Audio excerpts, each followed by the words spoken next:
Bismillah, assalamualaikum warahmatullahi wabarakatuh. Alhamdulillah, salatu wassalamu ala rasulillah wa ala alihi wa sahbihi wa sallama taslima. Qala al-imam al-Bukhari, babu sifati salatin nabi. Bab tata cara salat Nabi sallallahu alaihi wasallam yang wajib diikuti oleh umatnya. Kenapa demikian? Karena rangkaian tata cara salat Rasulullah sallallahu alaihi wasallam itu merupakan bayanul wajib, penjelasan dari perintah wajib dari Al-Qur'an Al-Karim. Karena di dalam Al-Qur'an hampir 72 ayat yang bunyinya aqimus shalah, yuqimus shalah, tuqimus shalah, ini tidak dijelaskan tata caranya.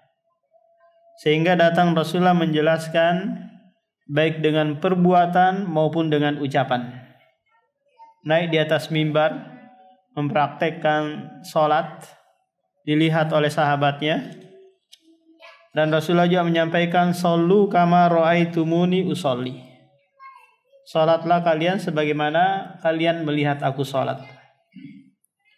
Maka Imam Bukhari memulai dengan babu ijabit takbiri wa iftitahis shalah. Bab wajibnya takbir. Takbir ada yang rukun, ada yang wajib. Apa bedanya ini, Pak? Kalau yang rukun, kalau tidak dimulai dengannya, maka tidak dianggap Anda sholat. Itu dikenal dengan apa? Takbiratul ihram. Ketika Anda masbuk, mendapati imam sedang ruku, langsung Anda ruku tanpa takbiratul ihram, maka Anda tidak dihitung sholat. Nampak? Demikian juga kalau Anda nanti sholat, langsung aja minggat gitu tanpa salam, maka Anda tidak dihitung sholat. Ini yang rukun, yaitu takbiratul ihram. Jadi disempatkan, meskipun tidak mengangkat tangan, meskipun tidak bersedekap, yang rukunnya adalah Allahu Akbar. Karena dia adalah iftitahus sholat, pembuka sholat. Adapun takbir yang sifatnya wajib, itu takbiratul intiqal, takbir perpindahan. Baik imam maupun makmum mengucapkan. Kalau makmum liri saja, terdengar dianya saja, jangan terdengar tetangganya atau imam, karena ini akan mengganggu, tashwish, memberikan apa? Kerancuan. Jadi apa? Takbir ada dua, Pak. Takbir ihram dan takbir intiqal. Takbir perpindahan dari ruku ke sujud, kemudian dari sujud, bangkit dari sujud ke duduk di antara dua sujud, dan seterusnya.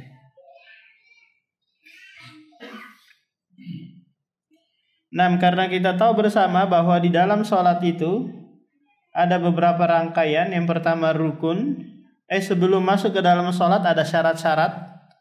Kemudian masuk di dalam sholat ada rukun, ada wajib, ada sunnah. Nah, ini tiga hal ini. Kemudian ada nanti hal-hal yang dimakruhkan, dan ada hal-hal juga yang mubtilat, membatalkan salat. Dan ini dibahas panjang lebar di kitab-kitab fikih. Kalau di sini enggak. Karena beliau berusaha hanya mendatangkan hadis-hadis yang sahih menurut syarat Imam Al-Bukhari. Apa bedanya, Pak, antara rukun dan wajib di dalam sholat? Bedanya kalau rukun jika ditinggalkan dengan sengaja batal sholatnya. Jika ditinggalkan karena lupa, maka diulang, diganti, kemudian dibarengi dengan sujud sahwi. Nah, kalau wajib jika ditinggalkan sengaja batal, dan jika ditinggalkan karena lupa nggak usah diganti, cukup dengan sujud sahwi. Kalau sunnah maka nggak ada sujud sahwinya, nggak perlu juga mengganti. Nah ini bedanya antara wajib dan rukun. Hadatsana Abul Yaman qala akhbarana Syu'aibun aniz Zuhri an qala akhbarani Anas ibn Malik al-Ansari anna Rasulullah rakiba farasan. Anas radhiyallahu an menceritakan bahwa Rasulullah pernah menunggangi kuda. Fajuhisha, lalu kuda itu terhempas, terjatuh. Menyebabkan juga penunggangnya Rasulullah terjatuh juga. Sehingga Syikuhul aiman, lambung kanannya ini terhempas ke tanah, yang menyebabkan Rasulullah sakit. Qala Anas radhiyallahu an, lantas Anas berkata, fa shallalana yauma idzin salatan minas salati wa hiya qaidun. Lantas Rasulullah setelah itu mengimami kami beberapa salat dalam keadaan duduk. Kenapa, Pak? Karena enggak bisa berdiri. Fa shallaina wara'ahu qu'udan. Lalu kami salat di belakangnya juga dalam keadaan duduk. Tsumma qala lamma sallama. Kemudian Anas melanjutkan, tatkala Rasulullah selesai salam, dia berkata, innama ju'ilal imamu liyutamma bih. Hanya saja dijadikan imam itu untuk diikuti. Fa idza shalla fa qa'iman fa shallu qiyaman. Apabila imamnya salat berdiri, maka salatlah kalian berdiri juga. Wa idza raka'a farka'u wa idza rafa'a farfa'u wa idza sajada fasjudu wa idza qala sami Allahu liman hamida faqulu rabbana walakal hamdu. Hadis ini belum nampak syahid untuk bab yang disebutkan. Karena tidak ada disebutkan takbir. Nampak? Yang disebutkan hanyalah kewajiban makmum mengikuti imam. Haddatsana Qutaibah bin Sa'idin qala haddatsana Laitsun an Ibnu Syihabin an Anas bin Malik annahu qala kharra Rasulullah an farasi. Rasulullah terjatuh dari kudanya. Fajuhisha, lalu dia terhampas. Fa shallalana qa'idan fa shallaina ma'ahu qu'udan tsumma sarafa. Qala innama ju'ilal imamu liyutamma bih. Fa idza kabbara fakabbiru. Ini menjadi syahid di sini. Apabila imamnya bertakbir, takbir inti ihram, maka fakabbiru, bertakbirlah kalian. Wa idza raka'a farka'u wa idza rafa'a farfa'u wa idza qala sami Allahu liman hamida faqulu rabbana lakal hamdu. Jadi ucapan sami Allahu liman hamida ini nanti wajib bagi imam dan orang yang sholat sendirian. Tampak? Makmum hukumnya sunnah. Hukumnya sunnah. Yang wajib diucapkan oleh makmum adalah Rabbana walakal hamdu. Dan ini tidak wajib bagi siapa? Bagi imam. Sunnah bagi imam. Jadi kebalikan ini, Pak. Sami Allahu liman hamidanya wajib bagi imam, sunnah bagi makmum. Rabbana lakal hamdu dan seterusnya, ini sunnah bagi imam, wajib bagi makmum. Wa idza sajada fasjudu. Apabila imam sujud, maka sujudlah. Haddatsana Abul Yaman qala akhbarana Syu'aibun qala haddatsani Abu Zinadi anil A'raj an Abi Hurairah qala qala an-nabiyyu innama ju'ilal imamu liyutamma bih. Fa idza kabbara fakabbiru wa idza raka'a farka'u wa idza qala sami Allahu liman hamida faqulu rabbana walakal hamdu wa idza sajada fasjudu wa idza shalla jalisan fasallu julusan ajma'un. 3 hadis ini sama.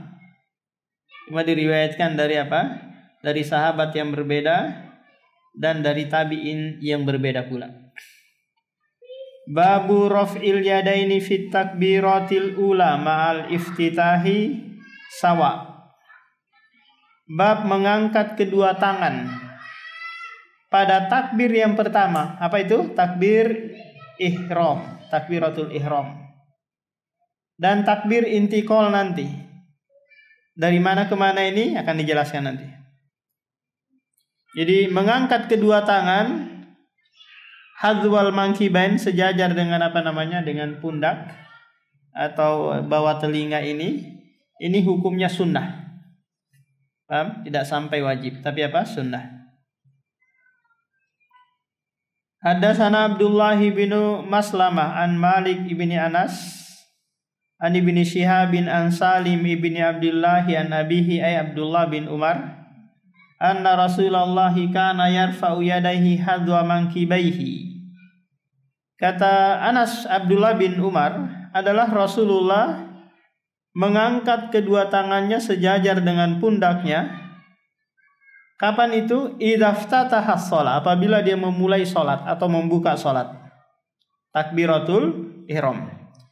Wa idza kabbara lirruku, apabila dia bertakbir untuk ruku, menuju ruku. 2. Wa idza rafa'a ra'sahu minar ruku, apabila dia bangkit dari ruku menuju i'tidal. Berarti 3 sudah ini, Pak. Rafa'ahuma kadzalik aidan, mengangkat kedua tangannya juga. Berarti sudah 3 posisi ini. Takbiratul ihram, mau ruku, kemudian bangkit dari ruku. Wa qala sami'allahu liman hamidah rabbana walakal hamdu wa kana la yaf'alu dzalika fi sujud. Dan dia tidak melakukan hal itu, mengangkat kedua tangan ketika mau turun untuk sujud. Ini sudah 3 tempat. Kemudian tempat yang keempat nanti akan disebutkan di bab berikutnya. Babu raf'il yadaini idza kabbara wa idza raka wa idza rafa'ah. Bab mengangkat kedua tangan apabila bertakbir dan apabila ruku dan bangkit dari ruku. Haddatsana Muhammad bin Muqatilin qala akhbarana Abdullah ibn al-Mubarak qala akhbarana Yunus ani Zuhri akhbarani Salim ibnu Abdullah an Abdullah bin Umar radhiyallahu anhuma qala ra'aitu Rasulullah idza qama fi sholati rafa'a yadayhi hatta yakuna hadwa mankibaihi wa kana yaf'alu dzalika hina yukabbiru lirruku'i wa yaf'alu dzalika idza rafa'a ra'sahu minar ruku'i wa yaqulu sami'allahu liman hamida wa la yaf'alu dzalika fis sujudi. Nah, di sini tidak menyebutkan takbiratul ihram sebagaimana di hadis sebelumnya. Haddatsana Ishaqul Wasiti qala haddatsana Khalid ibnu Abdullah an Abi Kilabata annahu ra'a Malik ibnul Huwairisi idza shalla kabbara wa rafa'a yadayhi wa idza arada ay yarka'a rafa'a yadayhi wa idza rafa'a ra'sahu minar ruku'i rafa'a yadayhi wa haddatsa anna Rasulullah sana'a hakadzah. Jadi Malik ibnul Huwairis, seorang sahabat, mempraktekkan salatnya Rasulullah kepada para tabi'in, sama persis dengan yang diriwayatkan sebelumnya, yaitu mengangkat kedua tangannya di 3 tempat. Babu ila aina yarfa yadaihi, bab hingga mana diangkat kedua tangan. Maka sudah terjawab tadi, yaitu sampai sejajar dengan pundak. Qala Abu Humaidin fi ashabihi rafa'an nabiyyu hadwa mankibaihi. Haddatsana Abu Yaman qala akhbarana Syu'aibun an Zuhri qala akhbarana Salimun ibnu Abdullah anna Abdullah ibnu Umar radhiyallahu anhu qala ra'aitu an-nabiyya iftataha takbira fi sholati fa rafa'a yadayhi hina yukabbiru hatta yaj'alahuma hadwa mankibaihi wa idza kabbara lirruku'i fa'ala mislahu wa idza qala sami'allahu liman hamida fa'ala mislahu wa qala rabbana walakal hamdu wa la yaf'alu dzalika hina yasjudu wa la yarfa'u ra'sahu minas sujudi. 6 sama. Babu raf'il yadaini idza qama minar raka'ataini. Ini tempat yang keempat, yaitu mengangkat kedua tangan apabila bangkit dari rakaat kedua menuju rakaat ketiga. Haddatsana Ayyashun qala haddatsana Abdul A'la qala haddatsana Ubaidullah an Nafi'in an Ibnu Umar kana idza dakhala fi sholati kabbara wa rafa'a yadayhi wa idza raka'a rafa'a yadayhi wa idza qala sami Allahu liman hamida rafa'a yadayhi wa idza qama minar raka'ataini rafa'a yadayhi. Ini syahidnya. Apabila dia bangkit dari rakaat kedua menuju rakaat ketiga, dia mengangkat kedua tangannya. Wa rafa'a dzalika Ibnu Umar ila Nabi, dan Abdullah bin Umar mengangkat hal ini kepada Nabi sallallahu alaihi wasallam. Bahwa hadis ini marfu, terangkat hukumnya sampai kepada Nabi. Tempat yang kelima bagi yang masbuk. Bagi apa Pak? Bagi yang masbuk. Ingin menyempurnakan rakaat yang kurang, dia bangkit kemudian mengangkat kedua tangannya. Ada di hadis di dalam kitab Sunan, diriwayatkan dalam kitab Sunan seperti Sunan At-Tirmidzi, yaitu apa? Rasulullah bangkit dari apa?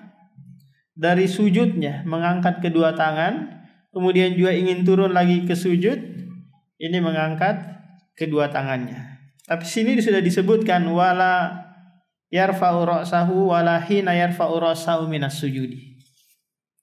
Tapi ini perkataan apa? Perkataan sahabat. Terkadang apa? Sahabat itu menjelaskan sesuatu, sementara sahabat yang lain meriwayatkan hadis yang lain, yaitu seakan-akan ada kontradiksi. Paham Pak? Gimana cara penggabungannya? Dia dia tidak mendapati hadis itu, tidak mendengar hadis itu, sehingga dia berpendapat seperti itu. Sama kita pernah sebutkan tentang Aisyah mengingkari orang-orang yang menganggap Rasulullah pernah kencing berdiri. Paham? Karena dia nggak pernah lihat Rasulullah kencing berdiri di rumahnya. Sementara sahabat yang lain pernah melihatnya.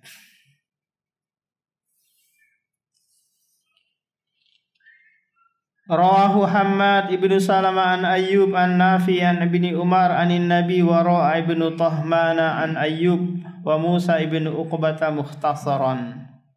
Babu wad'il yumna alal yusra fi shalah. Bab meletakkan tangan kanan di atas tangan kiri di dalam sholat. Apa ini? Bersedekap. Ya, bersedekap dan menyentuhkan apa? Ziro. Sini nggak disebutkan ziro ya. Ziro itu menyentuh ini. Apa namanya ini Pak? Lengan ya. Iya.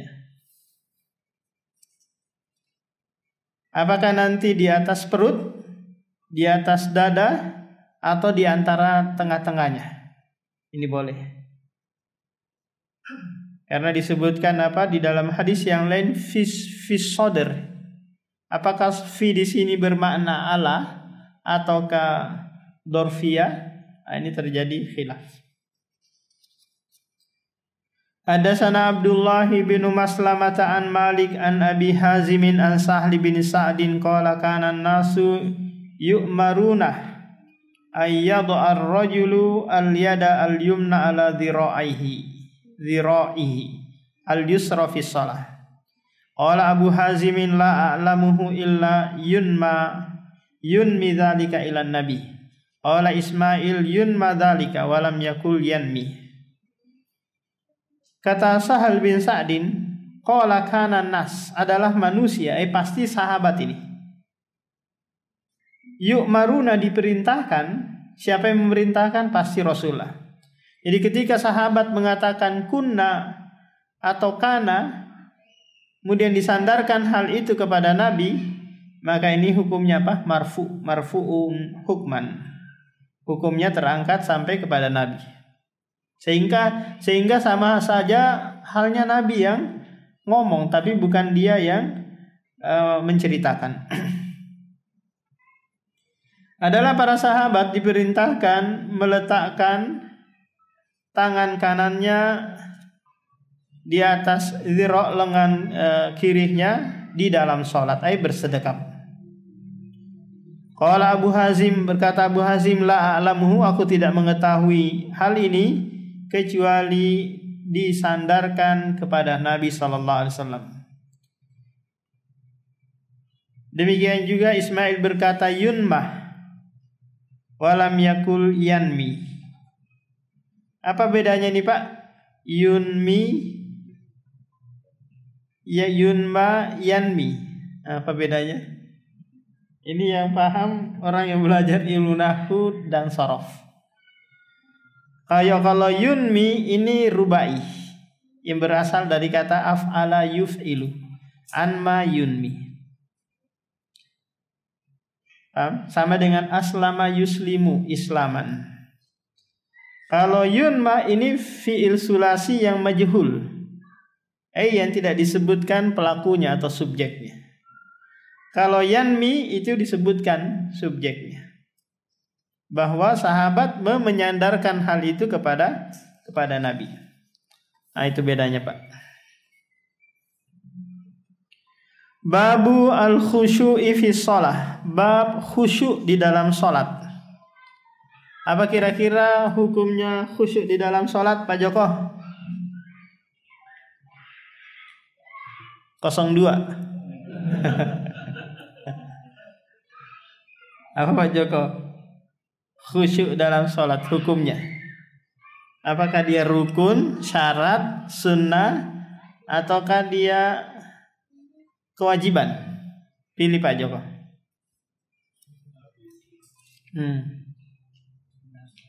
Ya benar. Hukumnya apa? Sunnah.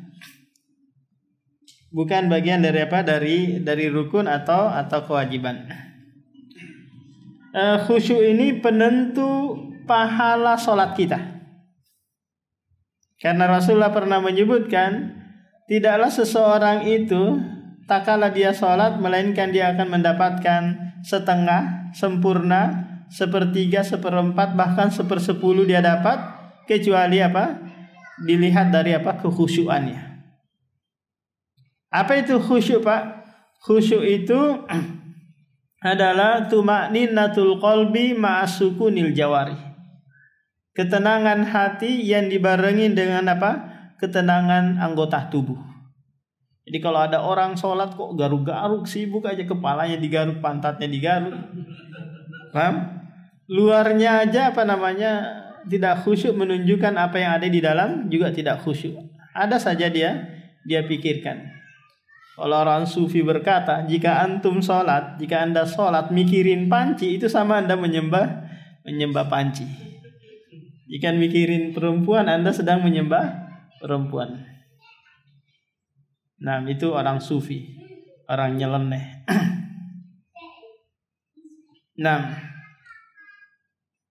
jadi bagaimana kita mau khusyuk di dalam sholat? Caranya adalah sebelum masuk ke sholat, maka berusaha menyingkirkan hal-hal yang bisa mengganggu di dalam sholat. Seperti ini Pak, ada pernah lihat anak-anak main game. Ya, main game itu saking khusyuknya didorong, diteriak-teriakin, dia nggak bisa bergerak-gerak kan, nggak bisa terpalingkan kan, saking apa? Saking khusyuknya dia apa? Main game. Coba Bapak teriakin nggak ini dia khusyuk, konsentrasi dalam kegiatannya. Ketika orang salat khusyuk, maka dia nggak pedulikan apa yang ada di luaran. Dia sibuk apa? Sibuk zikir, sibuk memuji, berdoa kepada Allah Subhanahu wa taala. Nah, tapi jangan juga khusyuk seperti khusyuknya munafik, yang dia badannya tenang gitu, ternyata apa? Hatinya nggak khusyuk. Makanya khusyuk itu lahir dari apa? Dari hati. Kemudian direalisasikan oleh anggota tubuh. Nah, hanya saja para ulama berselisih nih tentang orang yang khusyuknya kurang. Enggak full dalam sholatnya dia khusyuk, setengah-setengah. Ada saja pikiran, ada saja bisikan-bisikan setan. Lupa naruh kunci lah, lupa beli ini, disuruh istri lah, akhirnya dibisikin kita hal-hal yang bisa kita terpalingkan. Nah, maka orang seperti ini sholatnya masih dianggap, sehingga dia tidak perlu mengulang. Yang jadi masalah kalau sekiranya dari awal hingga akhir nggak ada khusyuk sama sekali.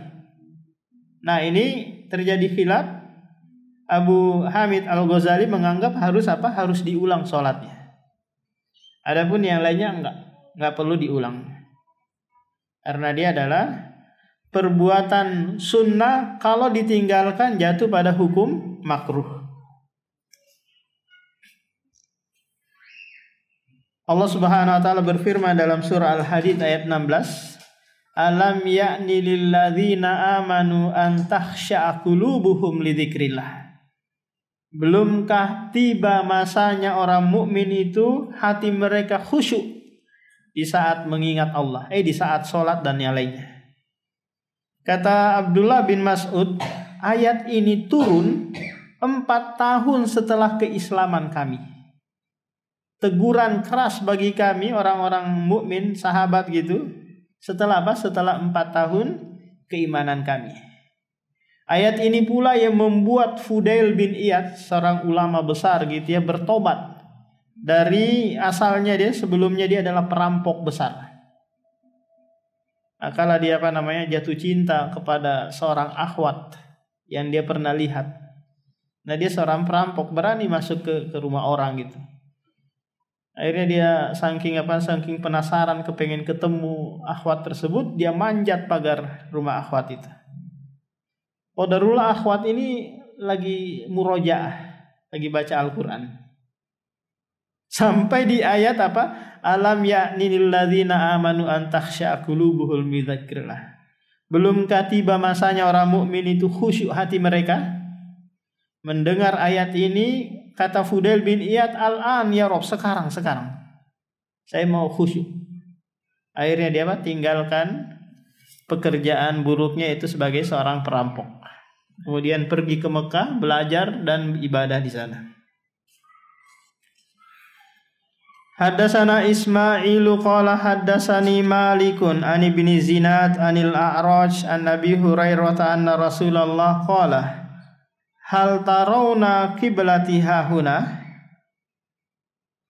Kata Rasulullah sallallahu alaihi wasallam, apakah kalian melihat kiblatku di sini? Wallahi ma yakhfa alayya ruku'ukum. Demi Allah, tidak tersembunyi atasku ruku' kalian dan tidak pula khusyuk kalian. Wa inni, dan sesungguhnya aku benar-benar bisa melihat kalian min wara'i dhahri, dari belakang punggungku. Ini sering kita jelaskan ini tentang hadis ini, di mana Rasulullah diberikan kemampuan melihat sahabatnya di belakang. Apakah pakai cermin? Apakah pakai CCTV? Atau apa? Atau ada mata di punggung Rasulullah? Nah, tentu ini informasi dari dari malaikat. Karena banyak keadaan juga di mana Rasulullah tidak tahu siapa yang terburu-buru, siapa yang enggak sholat, siapa yang baru datang, dan seterusnya. Tak kala Abu Bakr ruku mulai dari pintu masjid hingga masuk ke dalam shaf, Rasulullah bertanya, "Manis sa'i?" Siapa yang tergesa-gesa tadi sampai terdengar engah-engahnya? Menunjukkan Rasulullah enggak tahu kan, enggak lihat. Kata Abu Bakr, "Ana, saya wahai Rasulullah." Haddatsana Muhammadu ibnu Bashar Bundar. Ini lakopnya Bundar. Jadi boleh juga ngasih anak dengan nama Bundar. Haddatsana Gundar. Gundar ini Muhammad bin Ja'far, anak tiri Syu'bah ibnul Hajjaj. Haddatsana Syu'batu ibnul Hajjaj qala sami'tu Qatadah an Anas bin Malik anin Nabi qala aqimur ruku'a was sujudah. Tegakkanlah ruku kalian, sempurnakanlah ruku dan sujud kalian. Fa wallahi, demi Allah, inni sesungguhnya aku la arakum min ba'di wa rubbama qala min ba'di dhahri idza raka'tum masajadtum. Sungguhnya aku bisa melihat dari belakang punggungku ruku kalian dan sujud kalian. Babu ma yaqulu ba'da takbir. Bab apa yang dibaca setelah takbiratul ihram. Apa kira-kira yang dibaca, Pak? Habis takbiratul ihram? Doa iftitah.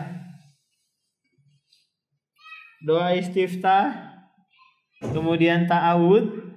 Ini hukumnya sunnah. Paham? Ada juga yang mengatakan wajib, tapi yang kuat bahwa ini hukumnya sunnah.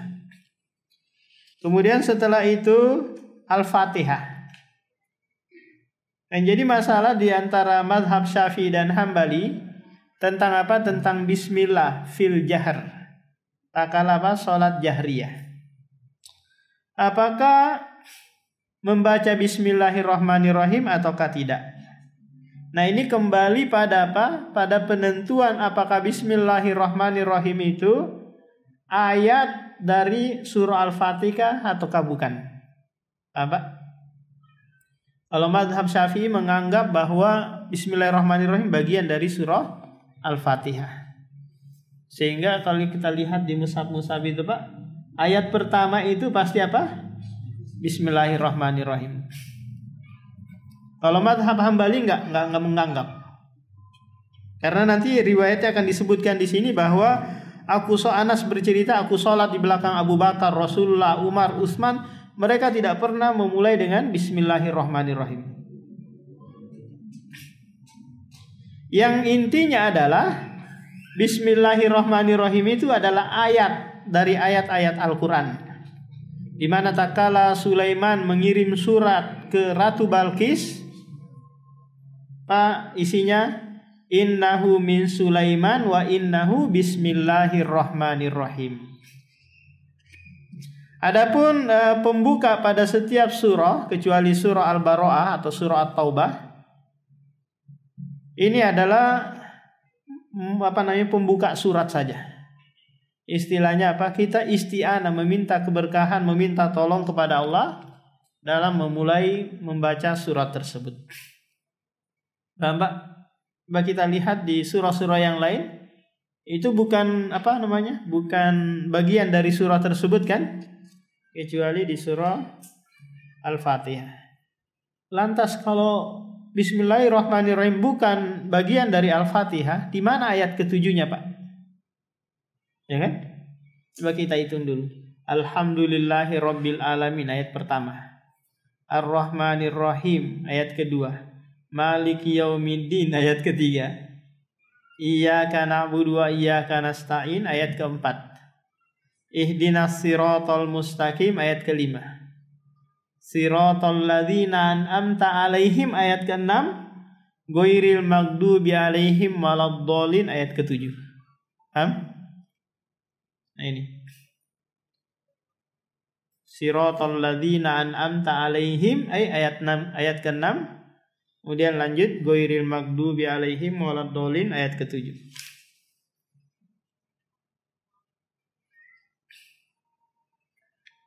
Tapi enggak ada mushaf Hambali ya?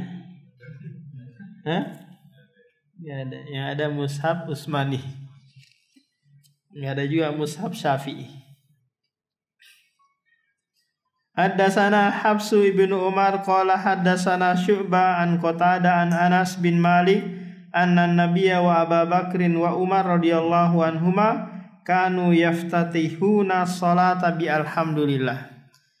Kata Anas bin Malik adalah Nabi sallallahu alaihi wasallam dan Abu Bakar, Umar, mereka membuka salat dengan apa? Dengan alhamdulillahirabbil alamin. Dalam riwayat yang lain mereka tidak membaca sama sekali apa? Bismillahirrahmanirrahim. Haddatsana Musa ibnu Ismail qala haddatsana Abdul Wahid ibnu Ziyadin qala haddatsana Amaratu ibnu Qaqqa qala haddatsana Abu Zur'ata qala haddatsana Abu Hurairah qala kana Rasulullah yaskutu bainat takbiri wa bainal qiraah. Kata Abu Hurairah adalah Rasulullah sallallahu alaihi wasallam diam antara takbiratul ihram dan bacaan Al-Fatihah. Diam iskatatan, beberapa saat. Qala ahsibuhu. Aku menyangka, ini tabi'in. Qala hunayha beberapa saat. Fakultu, lalu Abu Hurairah bertanya kepada Rasulullah, bi abi wa ummi ya Rasulullah, iskatuka baina takbiri wal qira, ma taqul? Demi bapak dan ibuku wahai Rasulullah sebagai tebusannya, diammu antara takbir dan Al-Fatihah, apa yang kau baca? Ini saking saking semangatnya Abu Hurairah dalam menuntut ilmu. Dia nanya sedetail sekecil apapun perbuatan Rasulullah.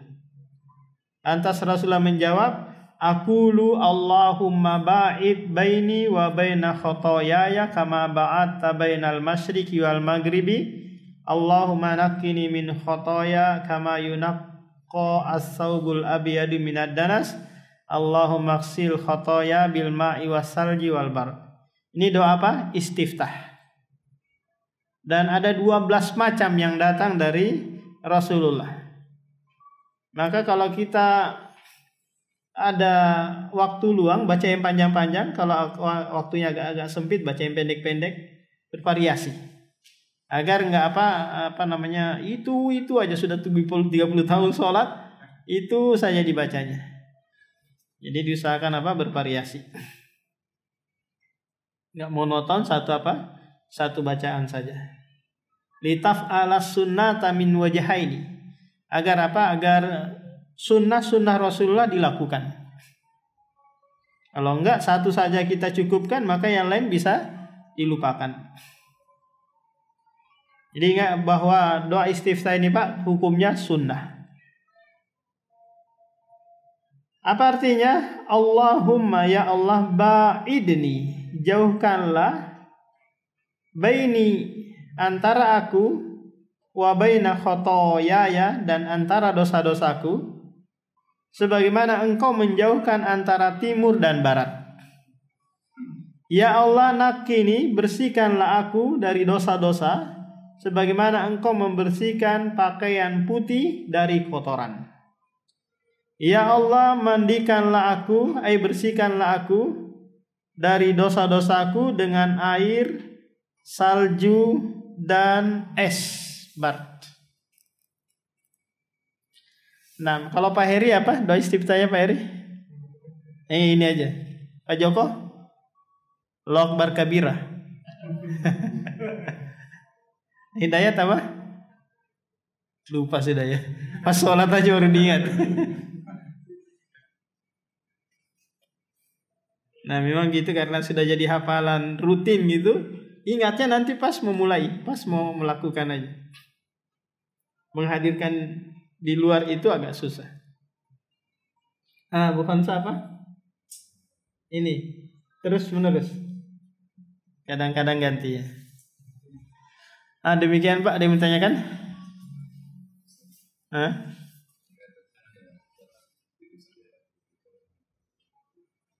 Iya.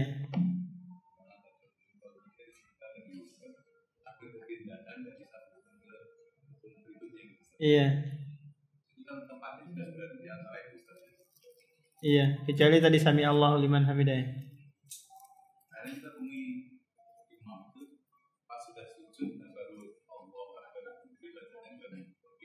Iya, seharusnya di antaranya. Jadi nanti dia pas sempurna di rukun tersebut, baru makmumnya ikutin. Iya. Boleh. Yang penting jangan sampai makmum itu mendahului imam sampai di rukun tersebut. Karena ini yang haram kan? Kalau nanti bersamaan makruh. Yang boleh sebelum. Yang dianjurkan adalah sebelum imam turun di rukun yang dia akan tuju. Yang lain Pak? Apa? Yang nggak bersedekap di saat sholat. Itu mazhab Maliki atau mazhab Syiah di Iran sana. Kalau di bagian Afrika sana, Maroko, kemudian Aljazair, itu mereka rata-rata nggak bersedekap karena memang mazhab Maliki menganggap hal itu ini sunnah saja. Kalau di Iran sana ya Syiah. Kalau kita lihat di Indonesia ini ada orang nggak gitu, itu rata-rata Syiah yang nggak bersedekap. Yang jadi masalah antara ulama kita bersedekap setelah bangkit dari ruku atau di saat i'tidal kan? Kalau madhab pendapat Syekh Albani apa? Bersedekap atau irsal? Irsal ya. Kalau madhab Syekh Bin Baz, Syekh Utsaimin ini apa? Bersedekap. Nah, demikian subhanakallahumma wa bihamdika